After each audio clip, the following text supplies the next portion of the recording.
Usted seguramente se habrá sorprendido como yo en los últimos días por esta curiosa tergiversación, por este travestismo en el lenguaje que utilizan ciertos sectores de la sociedad. Claro, es que se ha puesto a pensar, seguramente si usted pasa descuidado por allí, por las cámaras de TN, de Canal 13, o lee alguno de los medios que tiene el oligopolio, se va a encontrar con los comunicadores que dicen, bueno, la violencia, el tono violento, el deseo hegemónico, la voluntad hegemónica, la posición confrontativa del gobierno. Y es cierto, a lo mejor, puede ser. Analicemos. Una muestra clara de la agresividad que tiene el gobierno con quienes piensan distinto, podemos encontrarla en Miguel del Cel, candidato a primer diputado nacional del PRO.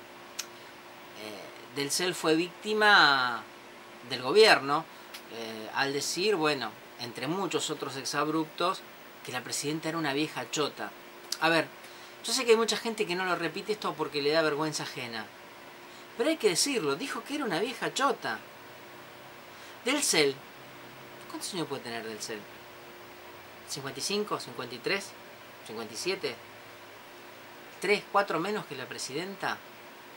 ¿Qué es lo que quiso decir Del Cel? Jamás diría Del Cel que Susana Jiménez es una vieja chota. Y Susana Jiménez tiene 13 años más que la presidenta. Yo jamás me atrevería a decir, porque me cae antipático, que una mujer es una vieja chota. Esencialmente por una cuestión de educación. Sí, evidentemente Del Cel es un maleducado, pero además por una cuestión de respeto por la identidad femenina de la mujer. Eso que por lo menos algunos nos han enseñado desde chicos a respetar. Esa es la gente que recibe la violencia del gobierno. Parece que la agredida es la presidenta, pero en realidad la agresión la hace la presidenta, si usted lee Clarín. Porque la presidenta es la que provoca, con su soberbia, con su altanería, con todo lo demás, esa reacción del democrático, del civilizado, del dialoguista Del Cel. Que además ni siquiera se disculpó por su exabrupto. Simplemente dijo que lo hizo en un lugar que no era el adecuado. No sé si queda claro, porque a buen entendedor a veces pocas palabras alcanzan. Pero como no nos vamos a quedar en un solo botón de muestra, tenemos el otro tema. Kicillof, el monje rojo del gobierno. Comunista, judío de mierda, ladrón.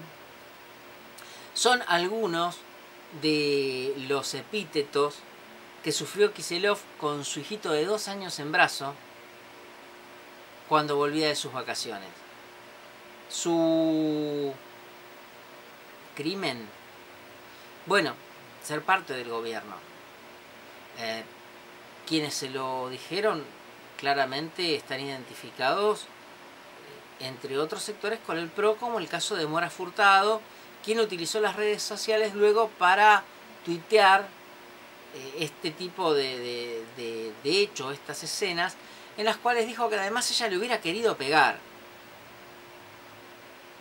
Yo le quiero contar que la señora Furtado, usted la debe recordar, es esa paqueta modelo de la alta sociedad, que en realidad es Mora Furtado Alza Gonzúe y 3 o 4 estancias más por el estilo en su apellido.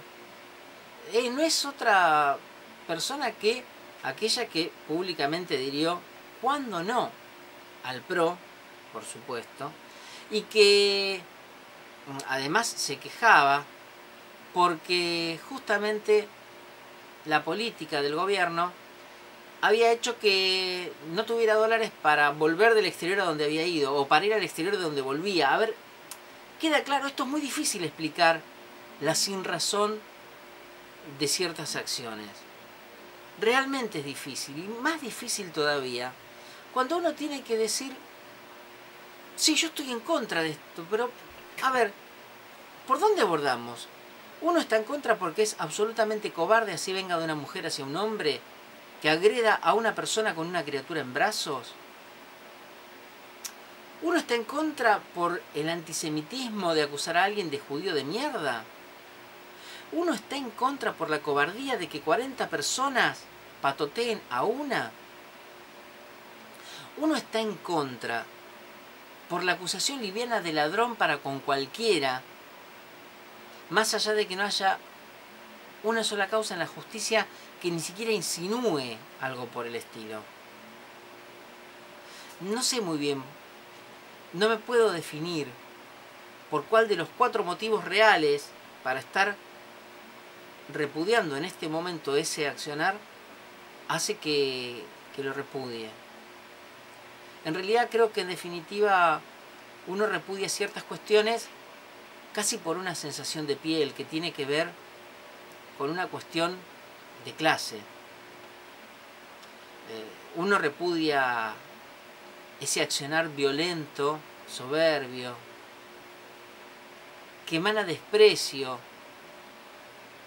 de cierto sector de la sociedad, que es ese sector que sale con la sirvienta para que golpee la cacerola por ellos, a gritar viva el cáncer y que se muera la conchuda. Es ese sector de la sociedad que en otro momento hubiera apoyado un golpe de Estado, porque Violcati hoy es el Martínez de Oz del 75 y del 76. No nos engañemos, no hay diferencia. Violcati festejando, sonriendo, manifestando su beneplácito porque el gobierno se cae en cualquier momento en el programa de Grondona, del mismo Grondona del 75-76. A ver si entendemos, a ver si nos damos cuenta que esa gente es lo más despreciable, lo más repugnante que da esta sociedad, para la que nunca se terminan de generar los anticuerpos suficientes. Esa gente es como el cáncer de esta sociedad y tal vez por eso griten viva el cáncer. Esa gente es la basura, la enfermedad que esta sociedad engendra en su desarrollo. Y es la basura porque es ese sector de la sociedad que apuesta a vivir sin producir, que apuesta a vivir del trabajo de los demás, que apuesta a vivir mantenida, pero que todo el tiempo hace hincapié que se está manteniendo desde el Estado a los que son vagos. En ese mismo lenguaje travestido del que hablábamos al comienzo, en ese mismo lenguaje que hace 30 años confundía militante con terrorista, con montonero, con apátrida, con subversivo, para poder después, una vez instalada la dictadura, reventar a todos. No nos engañemos, estamos ante una campaña fea, difícil, bastante asquerosa cuando uno la analiza desapasionadamente, si es que se puede quitar la pasión del medio de estas cuestiones. Estamos sin ningún lugar a dudas en el medio de una batalla casi semiológica. Yo diría que Umberto Eco podría hacerse un festín con todo esto. Usted como yo seguramente tiene un lado y deberá elegir ese lado. No es cuestión de ser K anti-K, no. La cuestión es de saber dónde le aprietan los zapatos. A mí, hoy como siempre, me aprietan en los sectores de la sociedad que viven a costa de los demás. ¿A usted dónde le aprietan? Hasta la semana que viene.